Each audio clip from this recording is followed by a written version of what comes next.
Hello, Lana McAra here. Today we're going to be talking about suffering, emotional suffering. Things happen. They cause us deep pain sometimes. They can even make us sick because the pain, the emotional pain is so great. So when something happens, how do you move on? How do you let it go? How do you do those things? Everybody says just release.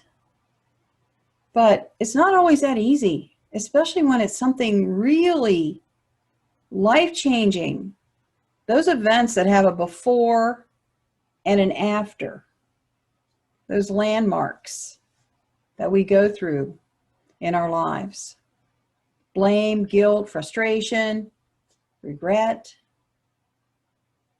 These feelings are like gray paint just covering over your life. Your life no longer feels vibrant. It no longer feels joyful, and you can't appreciate and enjoy things that are really wonderful because the gray paint of these really, really hard feelings cover everything. We've all heard the gurus are talking about silencing your negative thoughts, hitting stop, on the painful stories. Just don't keep thinking about it. Distract yourself. I've heard them all because I have experienced a lot of pain in my life. I talk about it all the time.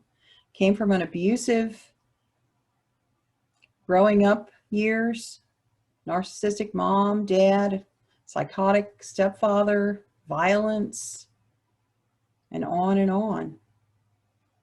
How do you stop those thoughts, those things? Well, I'm going to give you a tool at the end, but as we examine this a little bit more, maybe this will give you some clarity on where the root of the problem is, where it lies. So then when you do use the tool to dissolve those things, it'll be more effective for you.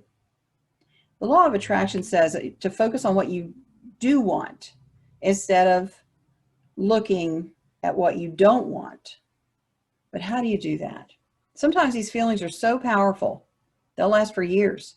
And if you let them, slide to the background, something will happen, a trigger, and boom, there it is again. And sometimes it feels like if you let that go, you might as well just, amputate something. It feels like a part of you is missing. You just can't let that go. It's just a part of you now. And it's sort of anchored in and you just can't, just chop it off. It feels like scary even. I know when I started with my first therapy, when I was first in therapy, I was so scared because I was afraid I would lose my identity. I was afraid if I let go of too much that I would forget who I was. And what I didn't realize was who I am is in here. And all this other stuff, all these memories and stories and this history, that's all like just layers over top of me, like I'm a mummy wrapped up in these painful garments. And I just needed to let myself free, get myself out of there so I could be free to be me. And I could let this joyful spirit, this soul expand. You can't lose who you are. Who you are is permanent. It's in here. All you can do is get rid of the baggage, throw out the trash, and let that beautiful soul show up. It's wonderful. In my spiritual healing practice, about 80% of what I do is helping people dissolve the pain of what I have started calling the gap. There is pain in the gap. And this is what the gap is. And this is the key part. The gap between what should be or what should have been and what was or what is. The shoulds opposing what is. It just shouldn't be like this. And this gap, this little space in here, that's where the pain is. It's right there. It's right there. We have so many shoulds in our lives. Mothers should love their children. Children should be loyal to their parents. Leaders should be caring and generous. They should have people's best interests at heart. People should live a minimum of 70 years. Retirement should be restful and fun. After 10 years of marriage or 20 years of marriage, things should start getting easier. There are thousands of them. We have them all stacked up in organized little files. And whenever the should doesn't match what is or what was, there's pain, blame, disappointment, shaming, guilt.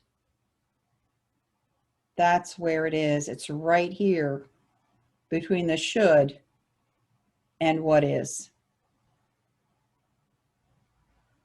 And that's what we want to release. Eckhart Tolle said, surrender is the simple but profound wisdom of yielding rather than opposing the flow of life.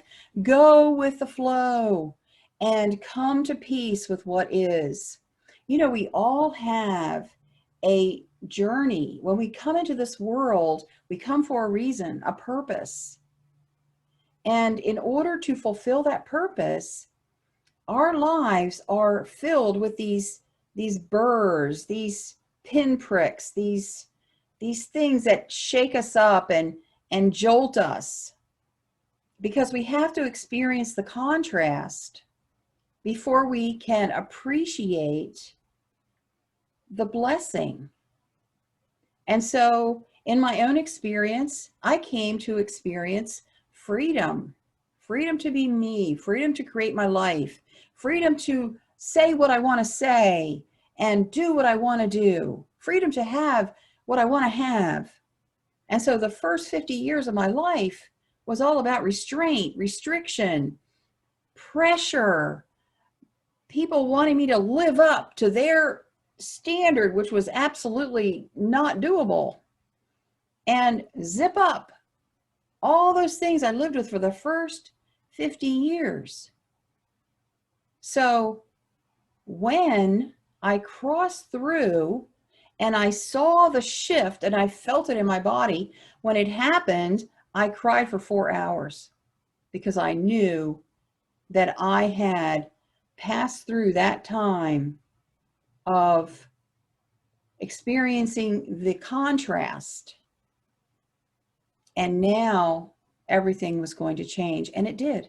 It was a spiritual step for me, because the pain of what should be or what should have been and what was, that pain went away, because I realized that what is happening right now, or what my past was, is exactly the same as it should be.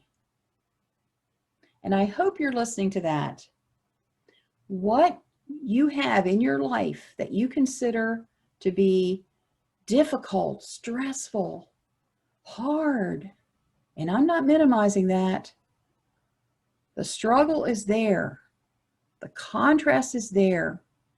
But when we come to accept and fully realize that what is the same as what should be, we can relax and release. It's no longer trying to force ourselves to try to do something that we just can't do. It's no longer like amputation. It's now just peace.